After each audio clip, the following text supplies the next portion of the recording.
Hi, it's Fiestaro. Hello, Sag. Okay, Sagittarius placement. So, end of the month, love read.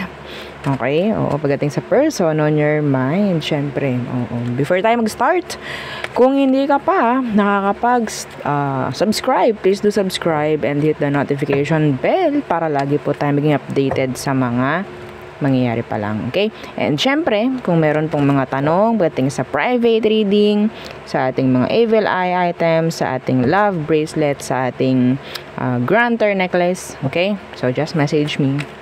Just message me. Okay? Sa atin pong FB page, ha? Okay. Okay. So, Sag, who is the person on your mind? The person on Sagittarius mind. Let's see anong meron sa kanya. Okay, the Six of Cups. Nagkaroon kayo ng sabihin nating malalim na connection ng taong to, I think. Yeah. The Six of Cups, energy ito ng pwedeng nagkaroon kayo ng matagal na connection. Some of you talagang malapit lang sa'yo itong taong to, malalim. No, yung emotion mo for this one. Parang ganyan. Pwedeng water sign. Okay, let's see what's with this Six of Cups. What's with this Six of Cups? Okay. Oh, the Eight of Cups. So, this is an ex. Okay? Energy ng past person. Yeah.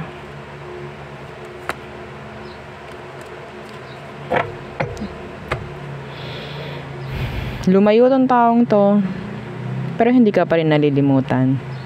Yeah. Lumayo siya, pero hindi ka pa rin nalilimutan ito. Kung sino man to. Nandyan pa rin, like sadness, parang ganyan. Pwedeng water sign, Cancer, Scorpio, Pisces. And they're not giving you or talagang hindi kayo tinatapunan nito ngayon ng atensyon, ng oras, ng effort maybe. Okay? Or as simple as communication. Wala akong nakukuha sa ngayon. Okay? So, ano bang situation ninyo? Anong situation nyo sa ngayon aside sa magkahiwalay kayo? Okay? Yeah, there's distance pagdating sa inyo. Yeah. The Two of Swords in reversed. And the World. Oh! Unfinished business. Ito Sag. Itong taong to, I think, or vice versa. Okay? Parang kailangan lang nitong lumayo. And it's like, a decision. No? Decision na kailangan muna niyang lumayo. Okay? Yeah, kahit ayaw niya, kahit mahirap. Yeah, I don't know. Some of you may chance kasi itong taong ito na meron siyang ipo-pursue. Okay? Pwedeng career niya. Yan, mga ganyan. Okay? Meron ka pa ring spot, meron ka pa ring room, para sa taong to, sa puso, sa isip niya. Nandun ka pa rin, actually. Yeah. So, you have here unfinished business or parang sa tingin ko, may gagawin or may ginawang decision. Okay? Na pwedeng ito yung nagbibigay ng parang energy na parang kulang or nagkaroon ng pause sa inyong love story, mga ganyan, no? Parang abangan ng susunod na kabanata, mga ganon, no? Okay? Yeah. I think, mahalaga ka pa rin sa taong to. Okay? Mahalaga ka pa rin sa taong to. Ano ba talaga, no, ang nangyari? Ano talaga ang nangyari sa past ninyo? Yeah, the Ace of Cups in reversed. May chance na yung iba rito, pagdating sa love, hindi pa ganon ka-ready. Okay, the Ace of Cups is in the reverse. Yeah, the Two of Cups. Andun pa rin. Yes, love ka pa rin ng taong to, I think. Okay? So, sa past, nagkaroon ng Ace of Cups in reversed. Meaning, walang nangyaring sabihin nating totally like pagpupursue or parang sure na, parang ganyan. Okay? Let's see, Ace of Cups in reverse. Why? The Five of Cups in reverse. Andun yung energy na okay lang sa kanya or okay lang sa'yo na magkasama kayo or magkausap kayo. Parang kung saan man tangayin, parang ganyan. Kung saan man tangayin, kung saan man madala ng agos, no, ng sitwasyon, go lang. Parang ganon. Pero wala akong nakikitang solid na goals pagdating dito sa connection. Okay? Wala. So siguro para dito sa person na to, no, may chance na alam na niya kung anong mangyayari. Alam na niya kung anong kalalabasan ng connection. Okay? Iba sa inyo, kailangan niya talagang umalis eh. And alam niya yon. Like, in the near future, aalis rin naman ako. So, hindi muna ako totally magiging, sabi nating, hindi ko hahayaan yung sarili ko na sobrang matouch dito sa connection na to. Parang ganon. Okay? Pero yes, mahalaga ka for this one, for this person. Okay? So, ano ba totoong emosyon niya for you? Kumusta siya ngayon? Yan, ayun ang ating titingnan, ha? Kumusta siya ngayon? Emosyon, mga ganyan. Yeah, the Chariot in reverse. Yeah. Chariot in reverse energy yan ng ng hindi pa rin totally nakaka-move on. And yes, I think hindi ka pa rin talaga tawag dyan, kinakalimutan, no? Sandali lang po, ha? Sandali lamang ng kauntian. Okay. So, emotion is the Chariot in reverse. Oo. So, hindi ka pa nga nakakalimutan. Mga ganyan. Hindi siya like totally lalayo sa energy mo actually. Okay? Or the Chariot in reverse. And the Three of Pentacles in reverse. So, I think ayaw niya lang din kasi na pwedeng may masayang sa inyo. Parang ganyan. No? Sa totoo lang, itong taong to, may chance no, na bumalik if ever. Yes, may siya sabihin nating goal na bumalik, no, sa buhay mo. Hindi ito totally lalayo sa energy mo dahil ayaw niya na mayroong masasayang, ayaw niya na mayroong hindi magiging okay sa inyo, sa sitwasyon nyo. So, I think, gusto niyang i-fix kung anong meron, gusto niyang maayos if ever, no, or magsimula muli. Parang ganon. Okay? Yeah, magsimula muli. The Page of Pentacles. Okay? So, yeah. Ayaw man niya na talagang mangyari to, pero kailangan parang ganon. This is a decision.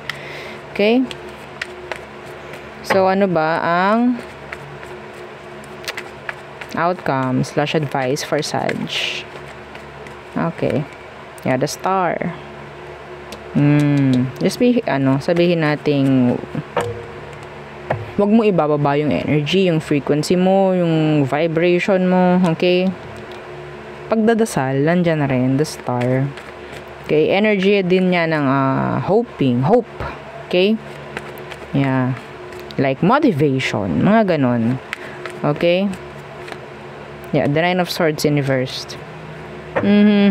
So, iwasan raw, no, na parang mag-isip ng hindi dapat magbigay ng stress sa'yo, sa sarili mo.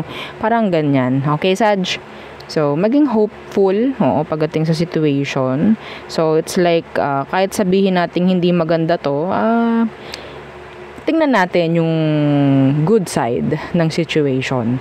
Parang ganun. Okay? Yes, kailangan nyo mag-separate ways or kailangan nyo munang mag-end, no? Mag-end. Oo, dito sa connection nyo to.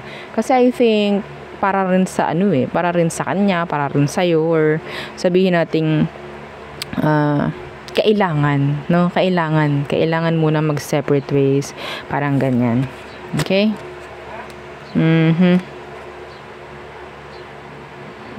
Yeah, eventually, nakakakuha ko dito ng tawag dyan, communication again in the near future. Yeah, para sa inyo. Okay, so we have here Aquarius, Cancer, water sign, yeah, oops, Pisces. Okay, so what else? Yeah, a lot of water and may counting air. Okay, so tingnan natin Aries through Pisces for you, Sag. Aries through Pisces. Okay, Aries, okay, they want victory, they want attention.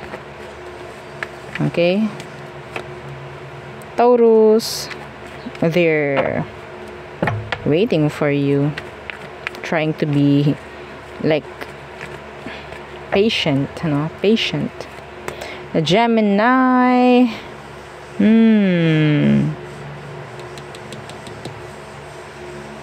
avoid Gemini. Okay, I'm so sorry, pero kailangan kong sabihin yon. They are manipulative.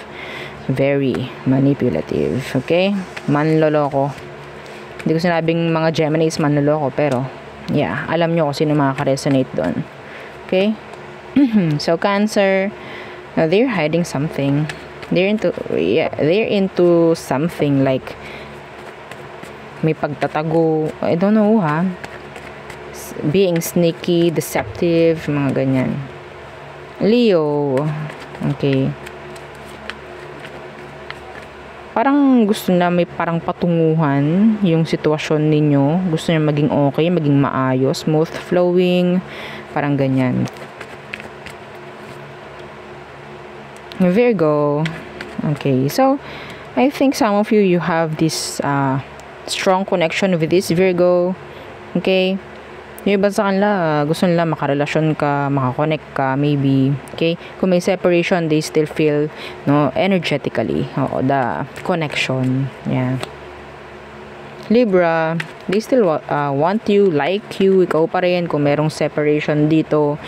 Okay? Hindi pa rin sila nakakakuha or nakakita ng pwedeng ipalit sa'yo. May ganun. Okay? Scorpio, their back is turned. Yeah. Gusto na nila na merong mag-end sa situation nyo.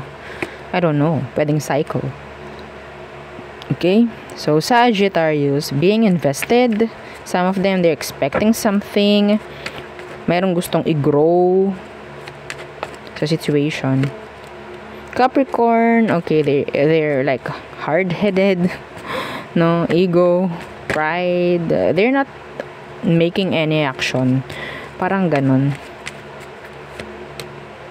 Aquarius, they love you. Okay? Unconditionally. Yeah. Pisces, okay. So, may nangyayari ng fallout with this Pisces. Yeah.